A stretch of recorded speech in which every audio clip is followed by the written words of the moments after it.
கர்த்தருடைய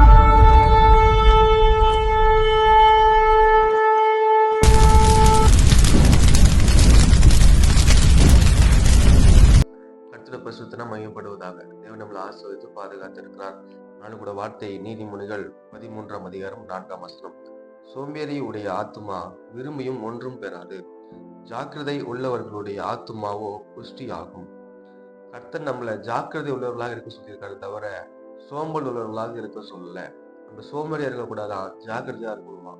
உலக வேலையா இருந்தாலும் சரி, கர்த்தருடைய வேலையா இருந்தாலும் சரி, நம்ம ஜாக்கிரதை உள்ளவர்களாக இருக்கிறோம். நம்ம சோம்பலா இருந்தோம்னா நம்ம விரும்புகிற காரியம் நடக்காது. நம்ம சுறுசுறுப்பு உள்ளவர்கள், ஜாக்கிரதையா உள்ளவர்கள் இருந்தோம்னா நம்ம ஆத்மா புஷ்டி ஆகும் வேதம் சொல்லப்பட்டிருக்கு. நம்ம கொடுக்குற வேலையில நம்ம ஜாக்கிரதையா இருக்கணும். கர்த்தருடைய ஊழியத்துல சின்ன வேலையா இருந்தாலுமே நம்ம ஜாக்கிரதையாக சுறுசுறுப்பா நம்ம செய்யணும். அலட்சியப்படுத்தாம ஒரு சபையில் நம்ம வேலை செய்யறோம்னா அதை நம்ம உற்சாகத்துடன் செய்யணும், ஜாக்கிரதையுடன் செய்யணும்.